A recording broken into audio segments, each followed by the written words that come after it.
رسوله الكريم وكذلك قال اللهم صل على محمد وعلى آل محمد كما صليت على إبراهيم وعلى آل إبراهيم إنك حميد مجيد اللهم بارك على محمد وعلى آل محمد كما باركت على إبراهيم وعلى آل إبراهيم إنك حميد مجيد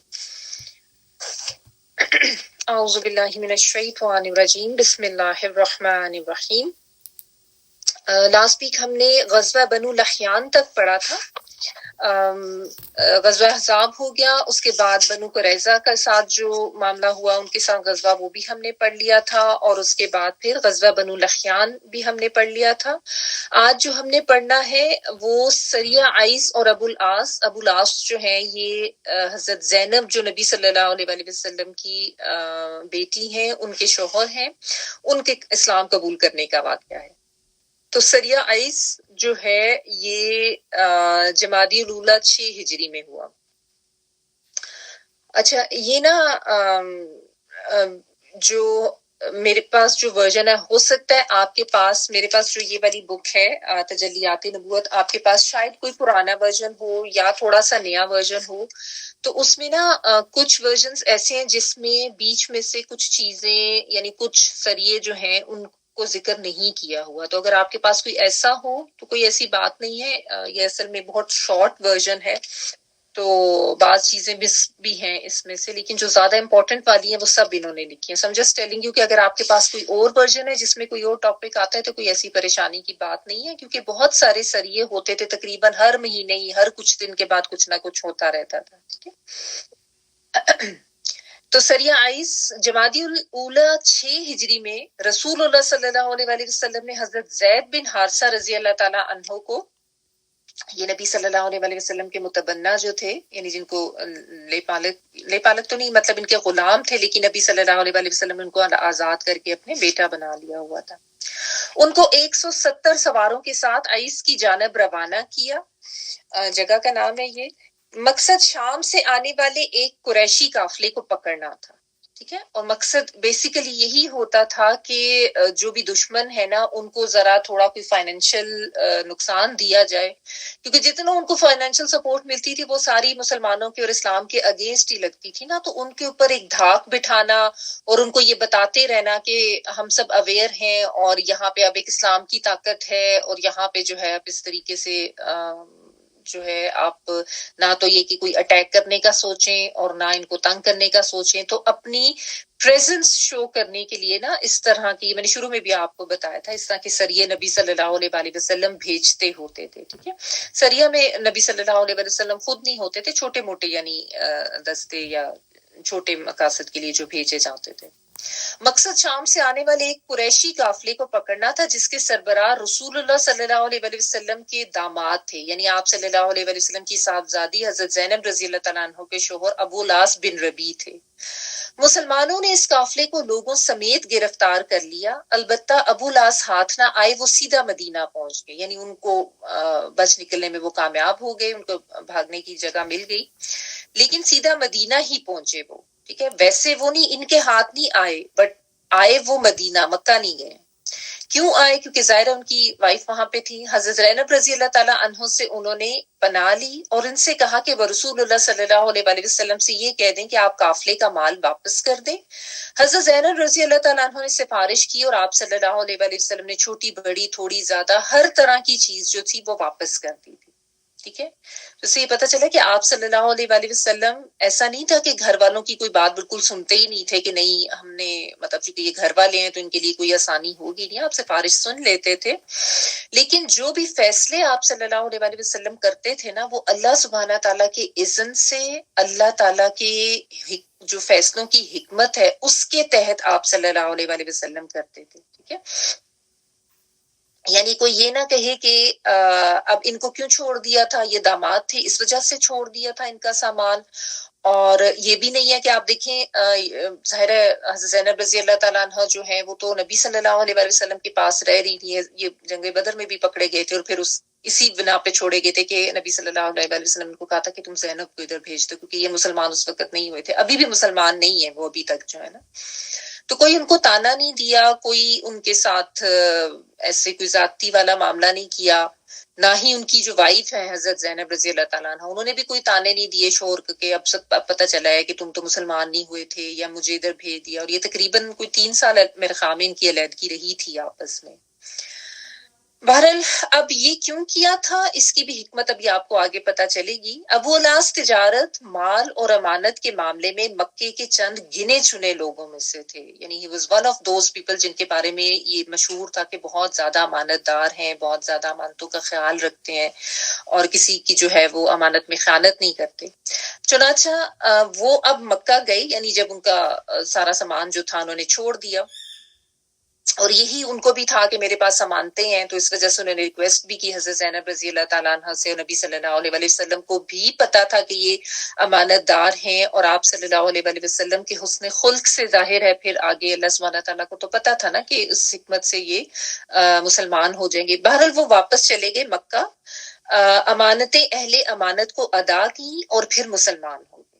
ٹھیک ہے، اور ہجرت کر کے مدینہ آ گئے. رسول اللہ صلی اللہ علیہ وسلم نے حضرت زینب رضی اللہ تعالیٰ عنہ کو پہلے ہی نکاح کے تحت ان کے واپس کر دیا، یعنی جو نکاح ان کا ہوا تھا. یہ واپسی 3 سال سے کچھ زیادہ عرصے کی جدائی کے بعد ہوئی تھی، یعنی more than 3 years اسی طرح سے رہے تھے وہ.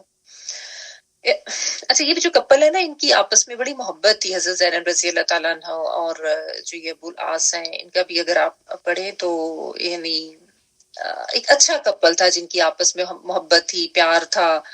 تو بہرحال خیر اللہ تعالیٰ نے ان کو بھی ہدایت دی. 3 سال تو ان کی جدائی رہی، لیکن اس کے بعد واپس سے آ گئی، یہ ادھر مسلمان ہو گئے، واپس مل گئے حضرت زینب رضی اللہ تعالیٰ عنہ سے.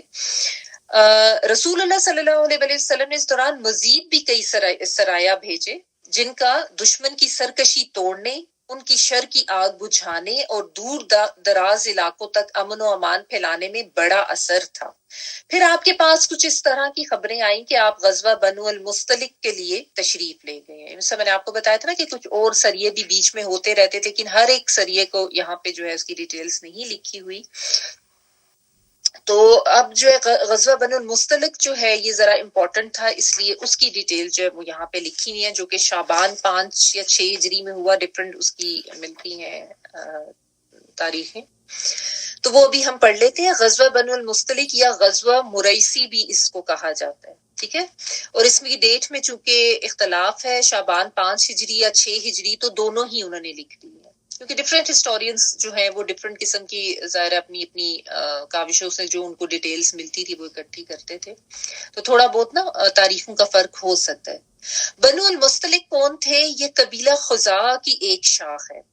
یہ ہوتا تھا نا ایسے ایک بڑا قبیلہ ہوتا تھا، پھر اس کی مختلف آگے سے شاخیں ہوتی تھی. ٹھیک ہے، تو اب یہ خزاعہ جو ہے بنو خزاعہ یا آپ نے سنا ہوگا، اسی کی ایک شاخ تھی. اور قبیلہ خزاعہ کے لوگ عام طور پر تو نبی صلی اللہ علیہ وسلم کی خیر خواہی تھے، لیکن یہ جو شاخ ہے بنو المستلق یہ قریش کے طرفدار تھے. ٹھیک ہے، زیادہ تر جو ان کی شاخیں تھی وہ نبی صلی اللہ علیہ وسلم کے حق میں تھی، لیکن یہ والے جو ہے نا یہ قریش کی طرفدار تھی. رسول اللہ صلی اللہ علیہ وسلم کو معلوم ہوا کہ یہ لوگ آپ سے جنگ کی تیاری کر رہے ہیں، تو آپ صلی اللہ علیہ وسلم نے اس خبر کی تحقیق کے لیے بریدہ بن حصیب رضی اللہ تعالیٰ عنہ کو بھیجا. اب دیکھیں ہر طرف سے نا ہر وقت کسی نہ کسی قبیلے کی دشمنی کا سامنا ہوتا رہتا تھا، ہر کچھ دنوں کے بعد، ہر کچھ عرصے کے بعد. یعنی کوئی ایسا نہیں تھا کہ بہت زیادہ کوئی سکون کی زندگی تھی اور بہت امن و امان تھا، ایسا نہیں تھا. ارد گرد قبائل میں سے کوئی نہ کوئی سر اٹھاتا رہتا تھا، اپنی دشمنی کرتا رہتا، کہیں نہ کہیں سے خبر آ جاتی تھی کہ ابھی اب وہ حملہ کرنے کے لیے تیاری کر رہا ہے، ابھی وہ جو ہے وہ دشمنی کر رہا ہے. تو آپ صلی اللہ علیہ وسلم پہلے کنفرم کراتے تھے اور پھر جو ہے وہ سٹیپ لیتے تھے. ظاہر سٹیپ تو لینا ضروری تھا نا اپنے آپ کو بچانے کا. تو انہوں نے ان صحابی کو بھیجا، ان سے معلوم ہوا کہ خبر تو صحیح ہے، یعنی واقعی وہ لوگ نبی صلی اللہ علیہ وسلم سے جنگ کی تیاری کر رہے تھے. تو آپ نے مدینہ کا انتظام زید بن حارثہ رضی اللہ تعالیٰ عنہ کو سونپا، لیکن بعض لوگوں نے یہ بھی کہا کہ کسی اور کو سونپا تھا. اور بنو المستلق کی طرف یلغار کرتے ہوئے نکلے تاکہ اچانک ان کے اوپر حملہ کریں. آپ کے ساتھ 700 صحابہ تھے اور بنو المستلق اس وقت قدید کی طرف کے اطراف میں، یہ مختلف جگہوں کے نام ہے، ساحل کے قریب مریسی نامی ایک چشمے پر پڑاؤ ڈالے ہوئے تھے، اس لیے اس کو غزوہ مریسی بھی کہتے ہیں. یا تو اس غزوے کے اس قبیلے کے نام سے غزوہ ہے، غزوہ بنو المستلق، یا جس جگہ پہ انہوں نے پڑاؤ ڈالا تھا اور وہاں پہ جا کے یہ معاملہ ہوا تھا تو اس کے نام سے بھی ہے غزوہ مریسی. مریسی جو ہے نا یہ ایک چشمے کا نام تھا. اصل میں قبائلی لوگ تھے نا، تو قبیلے ان کے ارد گرد ادھر ادھر گھومتے رہتے تھے، ٹھیک ہے، وہاں پہ لائف اسی طرح کی تھی. اور پھر جہاں ان کو پانی ملتا تھا نا، کوئی پانی کا چشمہ وغیرہ، تو وہاں پہ پڑاؤ کر لیتے تھے وہ. تو یہ مریسی نامی ایک چشمہ تھا جہاں پہ بنو المستلق جو قبیلہ تھا اس نے پڑاؤ ڈالا ہوا تھا. آپ صلی اللہ علیہ وسلم نے اس حال میں چھاپا مارا کہ وہ غافل تھے اور بعض کو قتل کیا، عورتوں بچوں کو قید کیا، مال مویشی پر قبضہ کیا. ٹھیک ہے، یعنی یہ اس طرح سے یہ غزوہ ہوا. اس وقت شعبان 5 ہجری اور کہا جاتا ہے کہ 6 ہجری کی 2 راتیں گزر چکی تھی. قیدیوں میں بنو المستلق کے رئیس حارث بن درار کی صاحبزادی جویریہ رضی اللہ تعالیٰ عنہ بھی تھی. مدینہ آ کر ان کے اسلام لانے پر نبی صلی اللہ علیہ وسلم نے انہیں آزاد کیا اور ان سے شادی کر لی. ٹھیک ہے، عورتوں کو انہوں نے قید کر لیا تھا نا، تو یہ وہاں کا رئیس تھا کوئی اس قبیلے کا، حارث بن درار، ان کی صاحبزادی تھی. ان کو انہوں نے اسلام قبول کیا، نبی صلی اللہ علیہ وسلم نے ان سے نکاح کر لیا. اب اس میں بھی، اس فیصلے میں بھی کیا حکمت تھی، کیونکہ آپ صلی اللہ علیہ وسلم کے نکاح پر اعتراض کرتے ہیں نا لوگ بہت زیادہ. تو بھی آپ دیکھیں، آپ کو پتا چلے گا. اس پر صحابہ کرام نے بنو المستلق کے 100 گھرانے جو مسلمان ہو چکے تھے آزاد کر دیے. اب آپ دیکھیں کہ یعنی کیوں ان کو یعنی قید کر کے نہیں رکھا، ان کو غلام بنا کے نہیں رکھا، حالانکہ قید کر لیے گئے تھے 100 گھرانے، لیکن ان کو جو ہے آزاد کیا. کیوں؟ کہا یہ کہ یہ رسول اللہ صلی اللہ علیہ وسلم کے سسرال کے لوگ ہو گئے. اب نبی صلی اللہ علیہ وسلم اس قبیلے کی خاتون حضرت جو تھی جویریہ رضی اللہ تعالیٰ عنہ، ان کے ساتھ شادی کر لی نا، تو اب وہ سارے ان کے سسرال والے ہو گئے. تو انہوں نے کہا کہ نبی صلی اللہ علیہ وسلم کے سسرال والے جو قبیلہ ہے اس کے لوگوں کو ہم کیسے اپنا غلام بنا کے رکھ سکتے ہیں. تو آپ دیکھیں اس سے کتنا بڑا فائدہ ہوا کہ وہ سارے مسلمان بھی ہو گئے، ان سب کو آزاد بھی کر دیا گیا. تو یہ حکمتیں تھیں نبی صلی اللہ علیہ وسلم کی مختلف اوقات پر مختلف نکاح کرنے کی، جن کے اوپر لوگ اعتراض تو کرتے ہیں بغیر یہ جانے کہ یہ احکامات آپ صلی اللہ علیہ وسلم کو کیوں دیے گئے تھے. لہٰذا حضرت جویریہ رضی اللہ تعالیٰ عنہ تو اپنی قوم کے لیے نہایت عظیم اور برکت والی خاتون ثابت ہوئی تھی. اس سے بڑی اور کیا بات ہوگی کہ اسلام کی دولت بھی مل گئی اور پھر مطلب قیدی ہونے کے باوجود ان سب کو آزاد کر دیا گیا، آزادی بھی مل گئی، تو برکت تو ہوئی نا ان کی وجہ سے. ٹھیک ہے، یہ ہے غزوہ بنو المستلق کی مختصر روداد. اس میں کوئی ندرت نہیں، یعنی کوئی ایسی انوکھی بات تو نہیں ہے نا، نتھنگ اسپیشل. لیکن اس غزوے کے دوران 2 تکلیف دہ حادثات پیش آئے تھے جنہیں منافقین نے اسلامی معاشرے بلکہ نبوی گھرانے یعنی آپ صلی اللہ علیہ وسلم کا جو گھرانہ تھا ان کے اندر فتنہ اور اضطراب بھڑکانے کے لیے استعمال کیا. ٹھیک ہے، یعنی ایک اسلامی معاشرہ تو اب قائم ہو چکا تھا، اس میں بھی انہوں نے اضطراب ڈالا. اور ایک اور واقعہ تھا جس میں نبی صلی اللہ علیہ وسلم کے گھرانے تک میں جو ہے انہوں نے فتنہ ڈالا تھا، واقعہ افک جو ہے. لہٰذا تھوڑی سی روداد اس کی بھی یہاں پہ قلم بند کی جا رہی ہے. پہلا حادثہ کیا تھا؟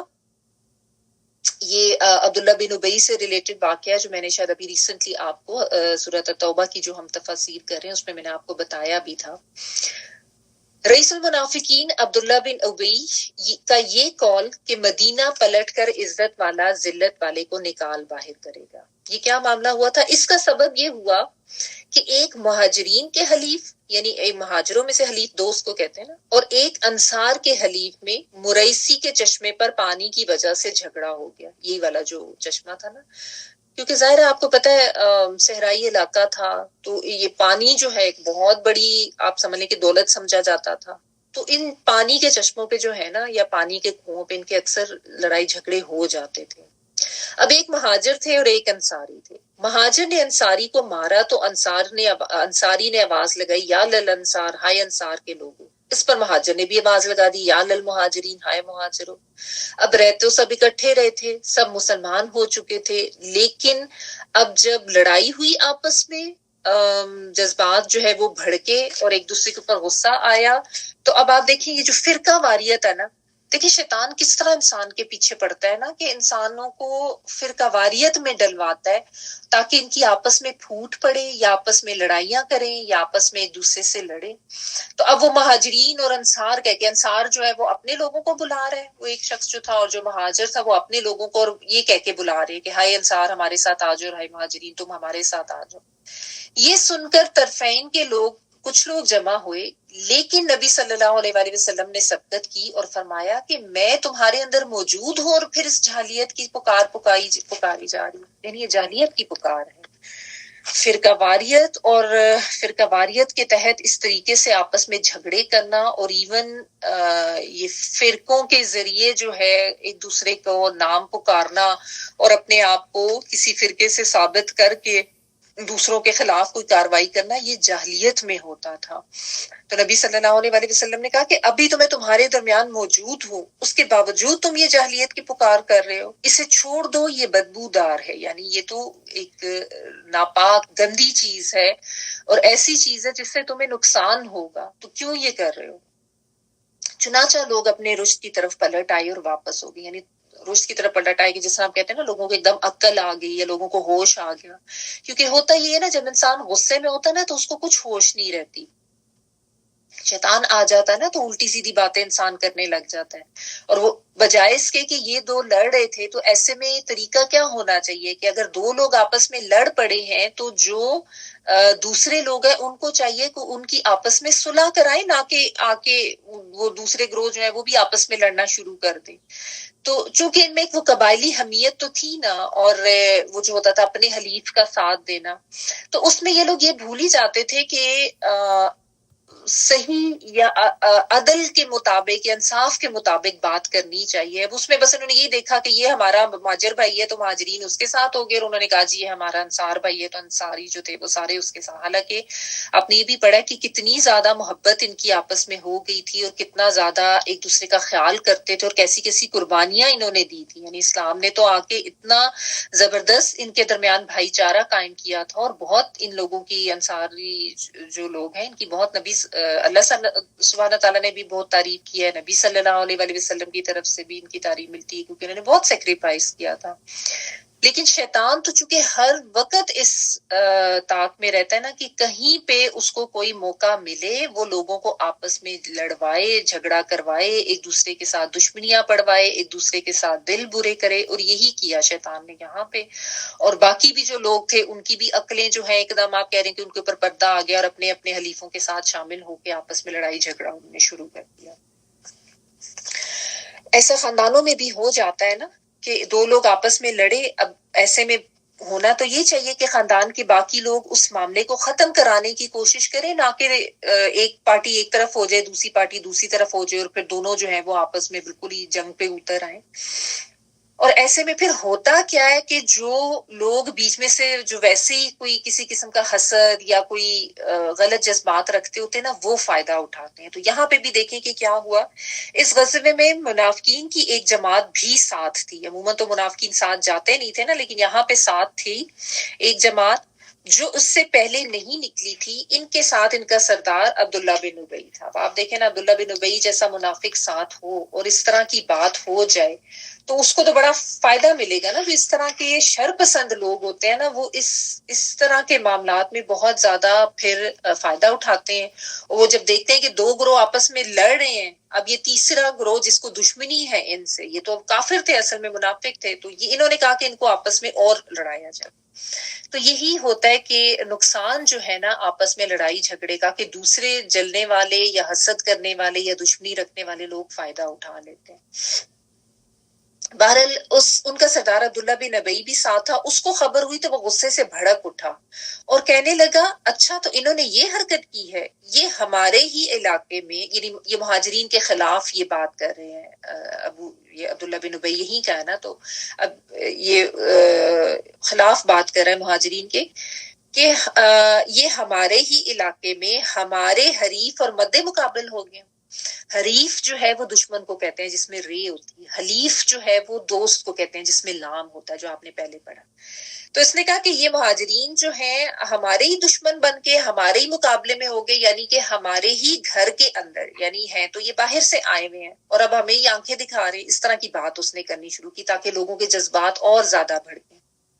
ہماری اور قریش کے ان کنگلوں کی مثال تو وہی کنگلا ہوتا ہے جس کے پاس کوئی مال نہیں ہوتا۔ اب آپ دیکھیں وہ بات کرتے ہوئے نا کتنی تحقیر امیز لہجے میں بات کر رہے ہیں کہ ہماری اور قریش کے ان کنگلوں کی مثال تو وہی ٹھہری جو پہلوں نے کہی ہے کہ اپنے کتے کو پال پوس کر موٹا کرو اور وہ تمہیں کو کاٹ کھائے۔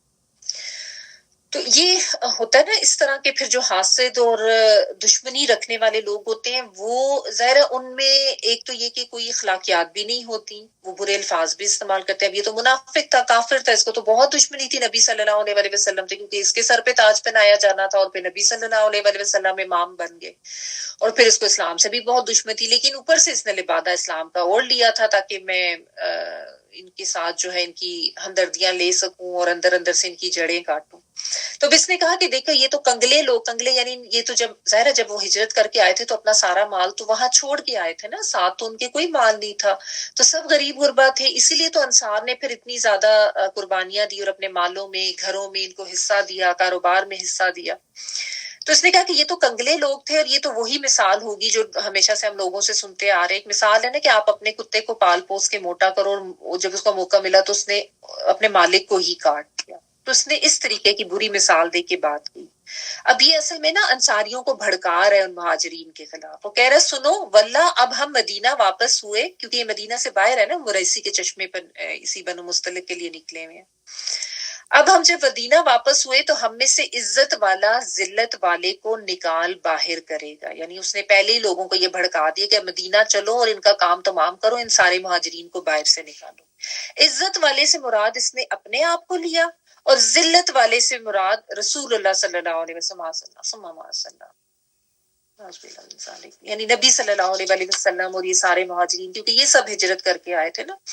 تو اس نے کہا کہ یعنی میں عزت والا ہوں اور سارے ہم لوگ جو ہے مدینہ والے عزت والے ہیں، تو عزت والا جو ہے وہ ذلت والے کو باہر نکالے گا، اور اس کے لیے فتنوں کی تدبیریں کرنے لگا۔ یعنی ظاہر اب اس نے کہا کہ یہ تو بڑا اچھا موقع مل گیا مجھے ان کو آپس میں لڑوانے کا اور ان کو یہاں سے نکلوانے کا، تو اب وہ مختلف تدبیریں کرنے لگا۔ یہ جو میں بات کر رہی تھی نا کہ جب خاندانوں میں بھی آپس میں لڑائیاں ہوں اور دو لوگ آپس میں لڑ پڑے نا، تو جو حاسد لوگ ہوتے ہیں نا وہ اس سے اسی طرح فائدہ اٹھاتے ہیں کہ اور زیادہ ان کو آپس میں لڑاؤ، اور زیادہ ان کی آپس میں دشمنیاں کرو، اور وہ خوش ہو رہے ہوتے ہیں بیسیکلی، اور وہ مزید تدابیر اس کے اگینسٹ شروع کر دیتے ہیں۔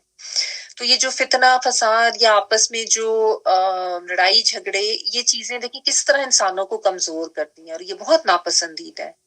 بہرحال اس نے اپنے دوستوں سے کہا یہ مصیبت تو تم لوگوں نے خود اپنے گلے منڈ لیا، یعنی خود اپنے گلے میں تم لوگوں نے یہ پرابلم جو ہے وہ ڈال لی ہے کہ انہیں اپنے شہر میں اتارا اور اپنے مال بانٹ کر دیے۔ سنو واللہ تم لوگ ان سے ہاتھ روک لو تو یہ تمہارا شہر چھوڑ کر کہیں اور چلتے بنیں گے۔ اب دیکھیں کس طریقے سے یہ نا ایک دشمنی کی آگ بھڑکا رہا ہے انصاریوں کو۔ سب جو انصاری جو مدینہ کے رہنے والے لوکل تھے ان کو یہ کہہ رہا ہے کہ دیکھو تم نے اپنے گلے میں خود یہ مصیبت ڈالی ہے، یعنی تم لوگوں کو کیا پڑی تھی کہ یہ لوگ باہر سے ہجرت کر کے آئے تھے، تو تم لوگوں نے تو اپنے مال بھی، اپنی جائیدادیں، اپنے گھر سب ان کے ساتھ تقسیم کیے، اور تم لوگوں نے تو ان کو بڑا سپورٹ کیا، ان کی مدد کی۔ تو کیوں کیا؟ ابھی بھی ایسا کرو کہ ایسا کرنے سے ہاتھ روک لو، یعنی ابھی جو، کیونکہ ابھی تو 5-6 سال ہی ہوئے تھے، ظاہر ابھی بھی لوگ جو ہیں وہ ان کی مدد کر رہے تھے۔ تو اس نے کہا کہ تم اب ان سے ہاتھ روکو، جو تم نے اپنے مال ان سے لیے ہوئے تھے وہ ان سے واپس لو، تو اس کا فائدہ یہ ہوگا کہ تمہارا شہر چھوڑ کر کہیں اور چلتے بنیں گے۔ This is what he actually wanted, کیونکہ یہ تو اوپر سے اس نے لبادہ تھا اوڑا ہوا اسلام کا، یعنی یہ دھوکہ دیتا تھا، اندر سے تو یہ کافر تھا، اور کافر جتنے بھی تھے ان سب کی کوشش یہی ہوتی تھی کہ مسلمانوں کا جو آپس میں شرازہ ہے وہ بکھرے، ان کا اتحاد ختم ہو، یہ آپس میں لڑ پڑے، اور اسلام جو ایک بڑی سے بڑی طاقت بنتا جا رہا تھا وہ طاقت ختم ہوتی جائے۔ ٹھیک ہے، تو یہی اس کی چونکہ پلاننگ اور اسکیمنگ ہوتی تھی اور اندر سے اس کی خواہش بھی یہی ہوتی تھی، تو اس نے یہی بات کی، اور اب یہ بھڑکا رہا ہے مسلسل انصاریوں کو۔ جس وقت یہ باتیں ہو رہی تھی ایک مضبوط ایمان والے نوجوان، یہ اس وقت بہت کم سن تھے، 9 عمر تھے، حضرت زید بن ارقم جو ہیں رضی اللہ تعالیٰ عنہ، یہ بھی وہاں موجود تھے. یعنی جس وقت یہ انصاریوں کو اس طرح بھڑکا رہا تھا نا، تو یہ ایک نوجوان تھے حضرت زید بن ارقم، انہوں نے سن لیا رضی اللہ تعالیٰ عنہ. وہ اس ہرزہ سرائی پر صبر نہ کر سکے. یعنی جو اس طریقے سے آپ صلی اللہ علیہ وسلم اور صحابہ کرام ان کی اس طریقے سے تحقیر کر رہا تھا، ان کی اگینسٹ لوگوں کو بھڑکا رہا تھا نا، اس پر ان سے صبر نہ ہوا. وہ نبی صلی اللہ علیہ وسلم کے ساتھ بہت مخلص تھے اور رسول اللہ صلی اللہ علیہ وسلم کو اطلاع کر دی. حالانکہ دیکھیں یہ جو باقی لوگ، جو باقی انصاری ہیں جن کو یہ بھڑکا رہا ہے، یہ بھی اسلام لے آئے ہوئے ہیں. لیکن وہی جو میں بات کر رہی ہوں نا کہ شیطان جب بھڑکاتا ہے نا اور جذبات اس طریقے سے ایک دوسرے کے خلاف کر دیتا ہے، تو اس وقت پھر اس طرح کا کوئی انسان آ کے پھر مزید جلتی پہ تیل کا کان ڈالے تو انسان جو ہے وہ بہک سکتا ہے. کسی کا بھی جو ہے وہ قدم اس طریقے سے کیا کہنا چاہیے کہ پھسل سکتے ہیں، وہ بھٹک سکتا ہے. تو یہی ہو رہا تھا. اب یہ ان کو مسلسل ورغلائی جا رہا تھا اور ان کے اندر بھی جذبات بھڑک رہے تھے کہ ہم نے کیوں ان کی مدد کی اور اب یہ ہمارے خلاف لڑ چکے ہیں. اگرچہ نبی صلی اللہ علیہ وسلم نے آ کے جھگڑے کو ختم کرایا، آپس میں ان کی صلح کرائی، اور نبی صلی اللہ علیہ وسلم نے یہ بھی کہا کہ یہ کیا جاہلیت کی پکار ہے کہ فلانا مہاجر ہے، فلانا انصار ہے. کیونکہ دیکھیں جب ایک اسلامی معاشرہ ہوتا ہے نا تو اس میں سب مسلمان ہوتے ہیں. تو جس طرح آج ہم لوگوں میں بھی یہ جو ایک شیطانی ہی حربہ ہے جو اس طرح کامیاب ہوا ہے کہ وہ بریلوی ہے، یہ دیوبندی ہے، یہ شیعہ ہے، یہ سنی ہے، ہمارا فرقہ، ہر کوئی اپنے اپنے فرقے پہ فخر کر رہا ہوتا ہے، دوسرے کے ساتھ دشمنی کر رہا ہوتا ہے، اور اسلامی معاشرے کا سارا شرازہ بکھر جاتا ہے. اور یہی چاہتا ہے شیطان کے ان کے درمیان پھوٹ ڈلوائے. تو اب ان کے ساتھ بھی یہی ہوا کہ ان میں سے وہ لوگ جو ہے وہ اس کی بات سن رہے ہیں عبداللہ بن ابی کی، لیکن یہ جو تھے بیچ میں، انہوں نے ان کو صبر نہ ہوا اور انہوں نے رسول اللہ صلی اللہ علیہ وسلم کو جا کے اطلاع دے دی. آپ صلی اللہ علیہ وسلم کو جب پتا چلا تو آپ نے عبداللہ بن ابی کو بلا کر پوچھا. اب یہ تو ظاہر جھوٹا تھا، منافق تھا، کافر تھا. اس نے فوراً جھوٹی قسم کھا لی اور اس نے کہا کہ ایسی کوئی بات نہیں ہے جو آپ کو معلوم ہوئی ہے. اور اس میں یہ بھی آتا ہے کہ اس نے اور کے لوگوں نے کہا کہ وہ تو ایسی ایک بچہ ہے ینگ سا اور آپ نے اس کی بات مان لی، اور ہم سارے اتنے یعنی بڑے لوگ ہیں اور آپ نے ہماری بات کا فکر مان نہیں رہے ہیں، اور ایک چھوٹے سے نوجوان لڑکے کی آپ بات مان کے بیٹھ گئے. ایسا کچھ بھی نہیں. یعنی ان کا تو کام یہی ہوتا تھا نا کہ جیسے ہی ان کی غلطی پکڑی جاتی تھی نا تو فوراً جھوٹی قسمیں کھا کے، ابھی ہم یہی تو پڑھے ہیں سورۃ التوبہ میں کہ جھوٹی قسمیں کھانا اور جھوٹی باتیں کرنا تو ان کے لیے کوئی بات ہی نہیں تھا نا. فوراً منافقت پہ آ کے جھوٹی قسمیں کھا کے اپنی دوستی کا اور اپنی محبت کا یقین دلانا شروع کر دیتے. تو یہ فوراً مکر گیا. اس پر پھر اللہ تعالیٰ نے سورت منافقین کی نازل کی اور اسے قیامت تک کے لیے رسوا کر دیا. یہ سورت جب آپ پڑھیں نا تو اس میں پھر بتایا تھا اللہ سبحانہ تعالیٰ نے کہ یہی لوگ جو ہیں یعنی یہ جھوٹ بولنے والے ہیں.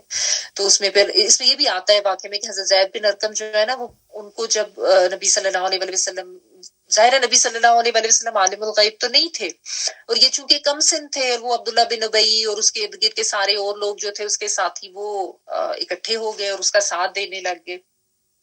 تو اس پہ کہتے ہیں کہ حضرت زید بن ارقم اپنے گھر چلے گئے اور بالکل جس طرح کہتے ہیں نا ایسے نظر بند ہو گئے. ان کو بڑا دکھ ہوا، بڑا افسوس ہوا، اور ایک ظاہر ان کو امبیرسمنٹ بھی ہو رہی تھی کہ نبی صلی اللہ علیہ وسلم کو انہوں نے ایک بات پہنچائی اور وہ اس پہ نہیں یقین کی، اور پھر انہوں نے دعا بھی کی.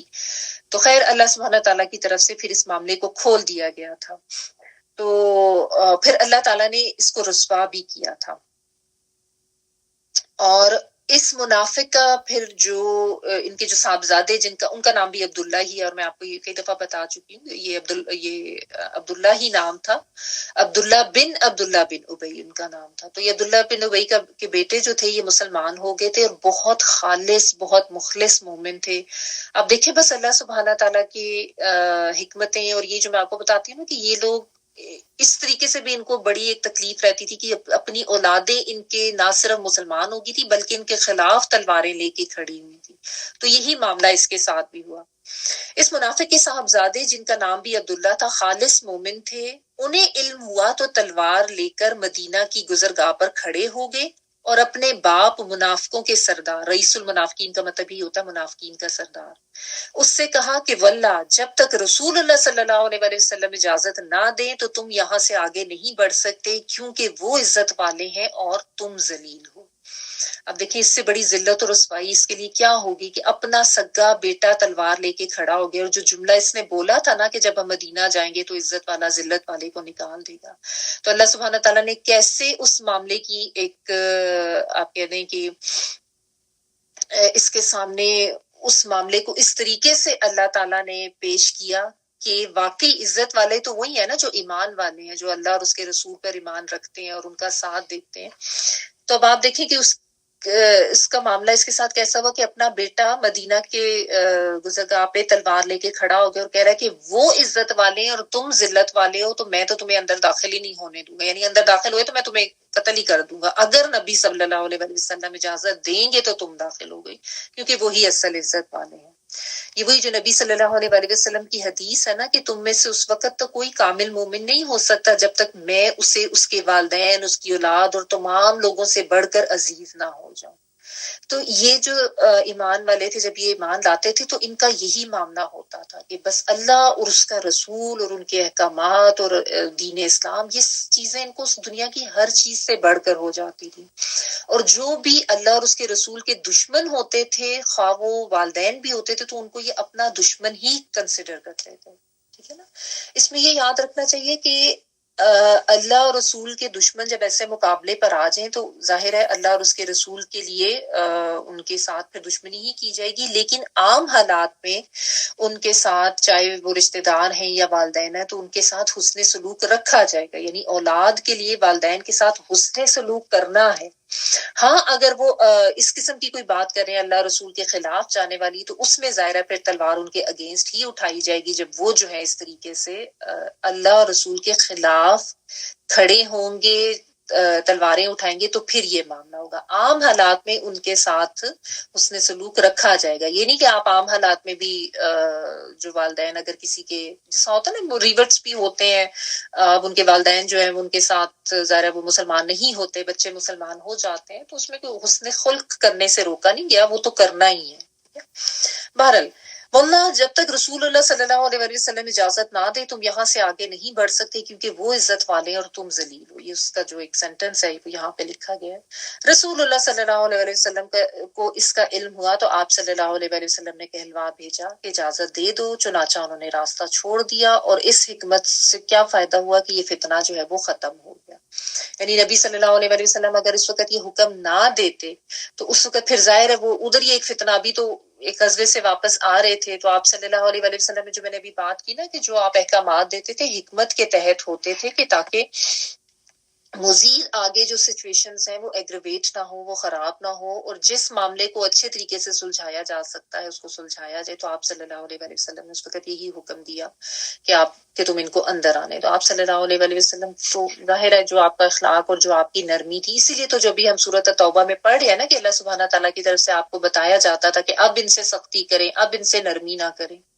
بہرحال یہاں پہ اللہ سبحانہ تعالیٰ کی طرف سے ہی آپ کہہ لیں کہ ظاہر اللہ کی ہی فیصلوں سے سب کچھ ہوتا ہے۔ تو یہ جو اس وقت ایک فتنہ ان دا سینس کہ ظاہر باپ اور بیٹا ایک دوسرے کے اگینسٹ تلوار لے کے کھڑے ہو گئے ہیں، تو اس کو اس وقت یہی ضروری تھا کہ اس وقت اس واقعے کو اس طریقے سے ختم کیا جائے تاکہ مزید مدینہ کے اندر ہی اب جو ہے اس طرح کا فساد نہ برپا ہو جائے، کیونکہ اس میں پھر یہ بھی تو ظاہرہ ہوتا تھا نا کہ یہ کیسا دین ہے، یہ باپ اور بیٹے کو ایک دوسرے کے خلاف کر رہا ہے۔ یہ لوگ اس طرح کی بھی جو اسلام دشمن عناصر تھے وہ تو یہ کہتے تھے کہ یہ کس قسم کا دین ہے جو آپس میں پھوٹ ڈلوا رہا ہے۔ اب وہ تو اس چیز کی وہ جو لائن ہے ایک اس حد کو نہیں سمجھتے تھے کہ ظاہر ہے جس نے اسلام قبول کر لیا اس کے لیے سب سے زیادہ اوپر اہمیت اللہ اور اس کے رسول اور ان کے احکامات کی ہے صلی اللہ علیہ وسلم کی۔ اس کے بعد جو واقعہ افک ہے یہ انشاءاللہ تعالی ہم نیکسٹ ویک پڑھ لیں گے۔ اب اس کو یہیں تک رکھتے ہیں۔ وآخر دعوانا الحمدللہ رب العالمین، سبحانک اللہم وبحمدک، نشہد ان لا الہ الا انت، نستغفرک ونتوب الیک۔ دعا کر لیجئے اور